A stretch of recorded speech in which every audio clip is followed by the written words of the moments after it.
ഒടിയൻ എന്ന സിനിമയ്ക്ക് വേണ്ടി മോഹൻലാൽ മുഖത്ത് വരുത്തിയ മാറ്റങ്ങളും സിനിമാ ലോകത്ത് ഇപ്പോഴും ചർച്ചയാകാറുണ്ട്. വൻ ഹൈപ്പ് കൊടുത്ത് ആരാധകർ കാത്തിരുന്ന സിനിമയായിരുന്നു ഒടിയൻ. സംവിധായകൻ ശ്രീകുമാർ മേനോൻ ഒടിയനെക്കുറിച്ച് റിലീസിന് മുമ്പ് അത്രമാത്രം വാചാലനായിരുന്നു. മുഖത്ത് ബോട്ട്കോസിലൂടെ മാറ്റം വരുത്തി മോഹൻലാൽ ആദ്യമായി പ്രേക്ഷകർക്ക് മുമ്പിലെത്തിയത് ഈ സിനിമയിലൂടെയാണ്. എന്നാൽ ഒടിയൻ പ്രേക്ഷകരെ നിരാശപ്പെടുത്തി. മോഹൻലാലിന്റെ മുഖത്തെ മാറ്റവും വിമർശിക്കപ്പെട്ടു. ഇതേക്കുറിച്ച് പരോക്ഷമായി സംസാരിക്കുകയാണ് സംവിധായകൻ ശാന്തിവിള ദിനേശ്.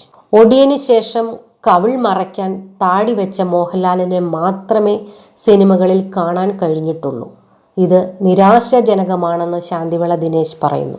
മോഹൻലാലിന്റെ മലൈക്കോട്ടെ വാലിബന് പ്രേക്ഷകരെ നിരാശപ്പെടുത്തിയതിനെക്കുറിച്ച് സംസാരിക്കുകയായിരുന്നു Shanthivila Dinesh. Lights camera action എന്ന സ്വന്തം യൂട്യൂബ് ചാനലിൽ സംസാരിക്കുകയായിരുന്നു സംവിധായകൻ. താങ്കൾ വൃഷഭ എന്ന സിനിമ ചെയ്യുന്നു, എമ്പുരാൻ വരാൻ പോകുന്നു, എവിടെയൊക്കെയോ പോയി ഷൂട്ട് ചെയ്തതാണ്. എനിക്ക് പൃഥ്വിരാജ് ചെയ്ത 1-ാം ഭാഗം പോലും സഹിക്കാൻ പറ്റിയില്ല. അതെൻ്റെ വിവരക്കേട് കൊണ്ടായിരിക്കും. എനിക്ക് ആ സിനിമ കാണാനുള്ള അത്രയും സെൻസ് ഇല്ലാത്തത് കൊണ്ടായിരിക്കാം. എമ്പുരാന് പിറകെ ബറോസ് വരുന്നു. 200 കോടി ബഡ്ജറ്റിൽ എപ്പിക് ആക്ഷൻ സിനിമ വരുന്നുണ്ട്. ഇതൊന്നുമല്ല മോഹൻലാലെ തൽക്കാലത്തേക്ക് ആവശ്യം. ജനപ്രിയമാകുന്ന ലൈറ്റായ സിനിമകൾ ചെയ്യൂ. നിങ്ങളെ ഇപ്പോഴും പ്രേക്ഷകർക്ക് ഇഷ്ടമാണ്. ഒരു ദ്രോഹി കാരണം നിങ്ങൾ താടി വെക്കേണ്ടി വന്നു.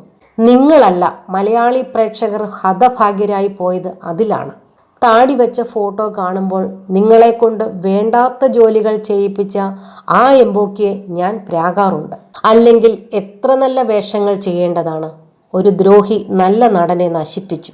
മോഹൻലാലിന് ഇത്രയും ബുദ്ധിയില്ലെന്ന് എനിക്ക് അപ്പോഴാണ് മനസ്സിലായത്. ശാന്തിവിള ദിനേശ് പറഞ്ഞത് ഇങ്ങനെ: ഒരു കാലത്ത് മോഹൻലാലിനും മമ്മൂട്ടിക്കും ഉണ്ടായിരുന്ന ആരാധകർ പ്രശ്നക്കാരായിരുന്നെന്നും ശാന്തിവിള ദിനേശ് തുറന്നു പറഞ്ഞു.